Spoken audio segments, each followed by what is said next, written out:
So today, we're diving into a medical school in Pakistan well, it's more than just a place to learn. It's really a story about geography, a pretty ambitious vision, and what the future of healthcare can look like. It's a fascinating look at how one single institution can totally change a region. Let's get right into it. The story of this college really starts with a map, and more specifically with one single point on that map. So here's a question for you.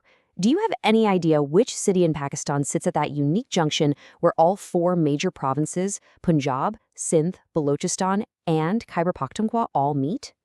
The answer is Dera Ghazi Khan. Its location is so incredibly strategic that, get this, it was once even considered as a potential future capital for the whole country. So this crossroads of culture and geography, it's the perfect reason why it was chosen as the home for a brand new and totally vital medical college. Okay, so here's our game plan for this explainer. First, we're going to look at the geography of this incredible crossroads city. Then, we'll see how the college went from just an idea to an actual reality. We'll take a look inside the campus, explore its teaching hospital, and then finally, we'll dig into its mission for the future. All right, let's kick things off with Section 1, a crossroads in Pakistan. Because you've got to understand, for this college, its location isn't just some random backdrop. It is the very reason it even exists. Dera Ghazi Khan isn't just where provinces meet. It's where completely different worlds collide. I mean, you've got the massive Indus River, these lush green fields, and then the super rugged Suleiman Mountains, all in one place. This incredible diversity of both the landscape and the people makes it a natural hub, and also a really challenging place to provide healthcare. And that brings us right to our second section, from vision to reality. With a location that important, the need was obvious. But how do you actually take the idea for a major medical college and, get it built? The timeline here is just wild. The foundation stone was laid in 2010. In that exact same year, the first batch of 100 students was admitted, and they started their classes temporarily at another university. I mean, think about that speed. Just 1 year later, by November 2011, they were already moving into their own brand new campus. And the growth just kept going, with a huge expansion into allied health sciences in 2020. Now, a vision like this, it doesn't come cheap. The initial investment for just the campus was 2 billion rupees. That number right there shows you just how serious the government was about building a top-tier medical school in a region that had been historically underserved. So who gets to fill these halls? Every single year, 100 students are admitted, and it's based purely on merit.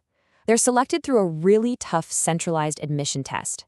This makes sure that the most talented people from all over the region get a fair shot at becoming doctors, no matter what their background is. All right, let's actually go inside the campus itself. Section 3, building a home for Ghazians. And yeah, that's the proud nickname for the students and alumni of D.G.KhanMedicalCollege. Pretty cool, right? To build this home, the government set aside a massive 522 canals of land. Now, if you're not familiar with that measurement, that's over 65 acres, a huge amount of space, all of it dedicated to creating the next generation of medical pros. And they really thought of everything. The campus was designed to support every single part of a modern medical education. You've got these big lecture theaters, sure, but also smaller demonstration halls for more focused teaching. There are state-of-the-art labs, specialized museums for things like anatomy and pathology, a central library, and of course, separate on-campus housing for male and female students. Okay, now for the really hands-on part. Section 4, the heart of a hospital. Because let's be honest, a medical college is only as good as its teaching hospital. This is where students go from reading books to actually treating patients.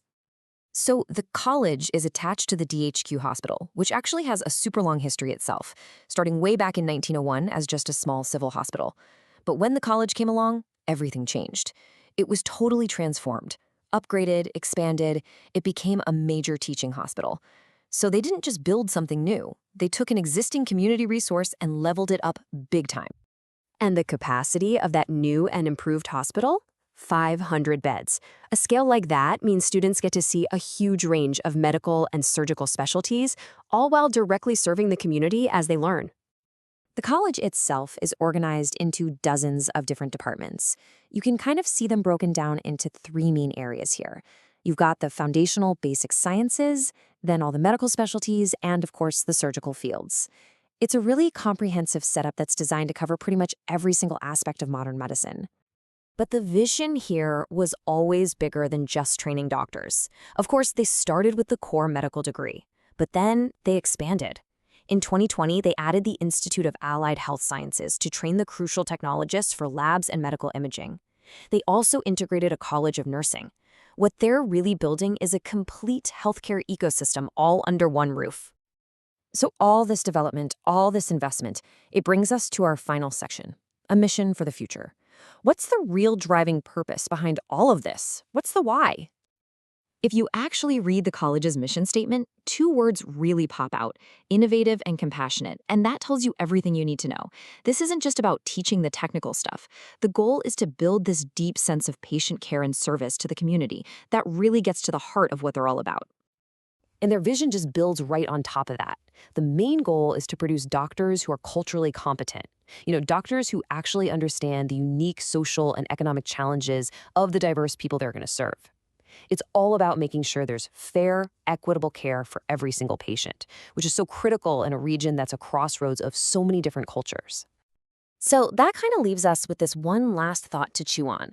When you look at the whole story of this college, its strategic spot on the map, its incredible growth, and its really compassionate mission, it's pretty clear this is so much more than just a building.